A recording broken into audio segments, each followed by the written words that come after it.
دفاعی اور قومی اسمبلی کے لیے کوئی حکومت کسی کو نہیں لکھتی. وہ الیکشن کمیشن ٹیک اوور کر لیتا ہے اور پھر وہ ڈیٹ دیتا ہے, وہ پھر سارے شیڈول دیتا ہے.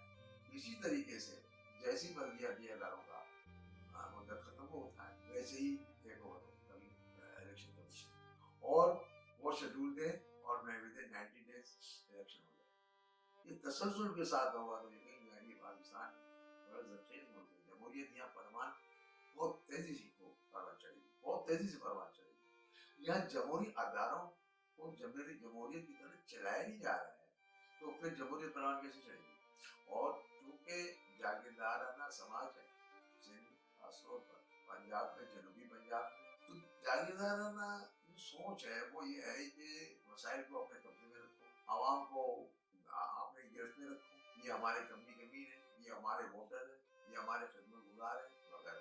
چونکہ پورے پاکستان میں دیکھا جائے تو آبادی کی حیثیت مختلف, بڑی حد تک یہ نیم سرمایہ دارانہ اور نیم جاگیردارانہ سماج ہے. نہ یہ مکمل جاگیردارانہ رہا اور نہ مکمل سرمایہ داری, کیونکہ جاگیرداری پاکستان میں اس طرح نہیں رہی جس طرح پہلے تھی. تو اب جاگیردار سرمایہ داری کی طرف آ رہا ہے, انڈسٹریلائزیشن کی طرف آ رہا ہے. جاگیردار ہے گاؤں میں, وہ جاگیردار ہے شہر میں, اس کے انڈسٹری, تو وہ سرمایہ داری میں بھی انوالو ہے, جاگیرداری میں بھی انوالو ہے. تو اس لیے یہ نیم جاگیردارانہ اور نیم سرمایہ دارانہ نظام ہے پاکستان دیکھا جائے. ایسے میں یہ ایک ٹرانزیکشن کے مرحلے سے گزر رہا ہے پاکستان اس وقت. ٹرانزیکشن کے مرحلے سے گزر رہا ہے, ٹرانزیکشن کے مرحلے سے مراد ہے سوسائٹی کی حیثیت, ارتقاء سے گزر رہا ہے. تو جب ارتقاء سے گزر رہا ہے تو کل کا سماج کیا ہوگا یہ آج اندازہ لگایا جا سکتا ہے. جیسے کہ Punjab, central Punjab mercantile society ہے, بہت تیزی سے جمہوریت کی جانب بڑھے گی نسبت جنوبی پنجاب. صوبہ پختونخوا, پشاور اور اس کے ارد گرد پشاور ویلی, وہاں پہ پروگریسو ہے سارے, تو وہ بھی تیزی سے جمہوریت کی جانب بڑھے گی. اور نسبت فاٹک ہے جہاں پہ ایک ڈیموکریٹک سوسائٹی ہے, مذہب کا عمل دخل, مذہب پلس ٹرائبل روایات. صوبہ بلوچستان میں سرداری نظام ہے اور وہ بڑی مضبوطی سے چل رہا ہے, اس کی جڑیں بڑی مضبوط ہیں. اس کو چیلنج کون کر رہا ہے؟ جو پڑھا لکھا نوجوان, جو جن نوجوانوں نے تعلیم حاصل کر لی, اب اسے پتہ چل گیا شعور کیا ہے, تو اب اس نے جب چیلنج کیا تو وہاں انسرجنسی شروع ہوئی. اس انسرجنسی کو ریڈ نہیں کر سکے دانشور حضرات اسٹیبلشمنٹ. تو کیا ہوا کہ اس کو دشمن سمجھنے لگے, حقوق کی جنگ کو مانگنے والے کو دشمن سمجھنے لگے. ایسی صورت میں براہ راست ٹکراؤ ہوا اسٹیبلشمنٹ کا اور پھر وہ ملیٹنسی کی طرف گئے. انسرجنسی ملیٹنسی میں بدلی اور اس کے بعد وہ ریاست کے خلاف ان کی جنگ شروع ہوئی. حالانکہ انہوں نے یہ نہیں سوچا کہ ریاست کی وجہ سے آج وہ تعلیم یافتہ ہو. اگر ریاست نے یونیورسٹی نہ بنائی ہوتی تو آپ تعلیم یافتہ کیسے ہوتے؟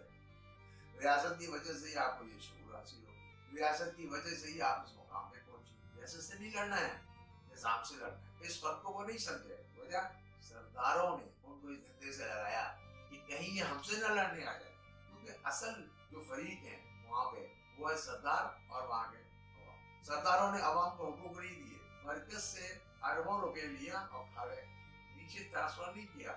آج سے بلوچستان میں بہت غربت ہے, تو ان کی جنگ تو ہونی چاہیے تھی سرداروں سے یا سرداری نظام سے. سرداروں نے کہا کہ اگر یہ ہماری طرف بڑھے تو ہمارا سرداری ختم ہو جائے گا. تو آپ دیکھیے یہ ہر بہار مری اور یہ سارے جو نام ہیں جو سردار ہی ہیں سارے, اور یہ بڑے آرام سے ٹھنڈے ملک میں بیٹھے ہوئے ہیں, اور ان کے نام پہ یہاں پہ مختلف بی ایل اے اور یہ سارے بنے ہوئے ہیں, اور وہ جنگ کر رہے ہیں اور لڑ رہے ہیں اور مارے جا رہے ہیں. بڑے پیمانے پہ احتیاط بھی اب ڈال رہے ہیں لیکن وہ مارے جا رہے ہیں. تو ہیلنگ ٹچ کی ضرورت ہے ان نوجوانوں کے لیے. ان نوجوانوں کو عام معافی دینے کی ضرورت ہے, ان کو سمجھانے کی ضرورت ہے کہ تمہارا اصل دشمن تو سردار ہے, جس نے جو تمہارا حق کھا گیا, جو مرکز سے پیسہ لیتا ہے تمہارے نام پہ اور تمہیں دیتا نہیں. تو لہٰذا تم ان سے لڑو.